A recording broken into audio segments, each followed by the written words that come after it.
नमस्कार दर्शकों, सत्य ज्ञान सुधा चैनल की गरुड़ पुराण अनुसूची के भाग 15 में आपका स्वागत है।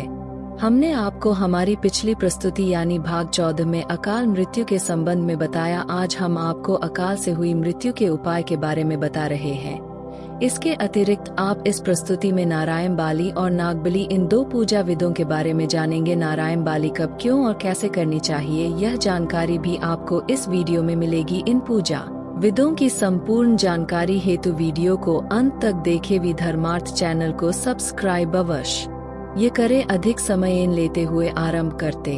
संगीत, उन्हें वहाँ कैसा स्थान प्राप्त होता है और उनके लिए क्या उचित है और क्या विधान है।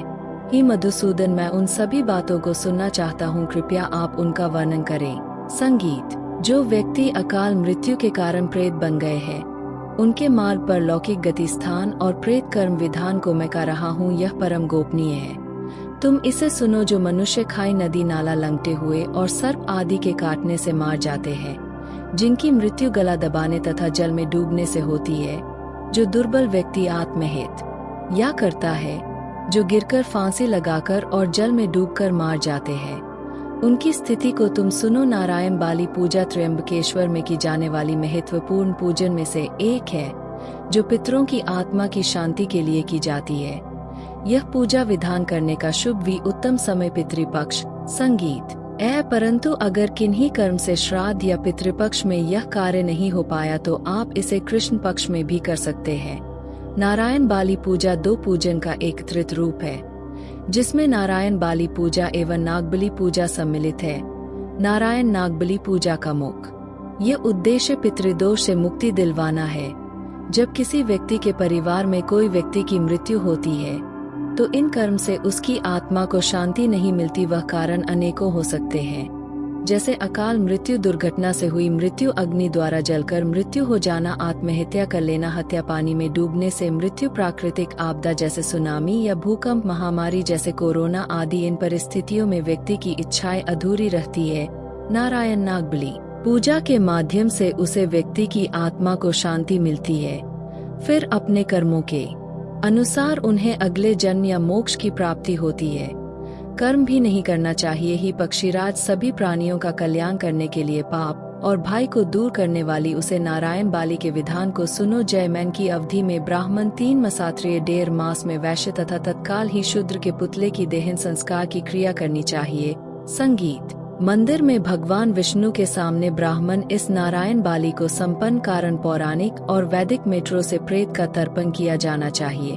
इसके बाद यजमान सभी औषधीय से युक्त जल तथा अक्षत लेकर श्री विष्णु का भी तर्पण पुरुष सूक्त अथवा अन्य वैष्णव मेट्रो से दक्षिण दिशा में मुख करके प्रेत का विष्णु रूप में इस मंत्र से ध्यान करें। संगीत, इसका भावार्थ है कि अनादि अनंत शंकर चक्र और गदा धारण करने वाले अब यह देख उंदरी कक्ष भगवान प्रेत को मोक्ष प्रदान करे। नारायण नागबाली के अनेकों लाभ है, जैसे प्राकृतिक स्वास्थ्य में सुधार होना, पितृदोष एवं पितृशाम से छुटकारा प्राप्त होना, पितृदोष एवं हत्या दोष के कारण निर्माण हुई सभी नकारात्मकता दूर होना, पति पत्नी में होने वाला मनमुटाव दूर होना और तुम भी बढ़ाए नष्ट होना और परिवार में शांति आना, संतान की प्राप्ति संभव होना का स्वप्न में दिखाई इन देना, व्यापार में आर्थिक धन लाभ, नौकरी में बढ़ोतरी होना आदि। नारायण नाथ बाली पूजा पति एवं पत्नी को साथ मिलकर करने से व्यक्ति के धन संबंधी समस्याओं का निवारण होता है तथा वंश वृद्धि कार्यों में यश एवं कर्ज से मुक्ति भी मिलती है। व्यक्ति की शादी एन होने पर या पत्नी के जीवित एन होने पर भी कुल एवं वंश के उद्धार के लिए भी नारायण नाग बाली पूजा की जाती है। गर्भवती महिला गर्भधारण करने के 5वें महीने तक ही नारायण नागबाली पूजा कर सकती है। घर परिवार में यदि कोई मांगलिक कार्य जैसे विवाह, नामकरण विधि हो तो यह पूजा 1 साल के बाद की जाती है। इस पूजा का अनुष्ठान महिला अकेले नहीं कर सकती और इस दौरान प्याज, उनसे युक्त भोजन का सेवन नहीं करना चाहिए। पूजा के दौरान पुरुष धोती, रुमाल आदि वस्त्र धारण करते हैं एवं महिलाएं सफेद सदी पहनती है। नारायण बाली और नागबाली यह दोनों पूजन मनुष्य की अधूरी इच्छाओं की पूर्ति के लिए की जाती है। पितरों की इच्छा पूर्ण इन पूजन से ही होती है तथा अगर आपने अपने जीवन काल में कभी भी किसी नाग को मारा है तो नागबली पूजा करने से नाग की आत्मा को शांति मिलती है। नारायण बाली और नागबाली पूजा में से कोई भी एक पूजा करने से उद्देश्य की पूर्ति संभव नहीं होने के कारण यह दोनों पूजन एक साथ ही पूर्ण करना आवश्यक होता है।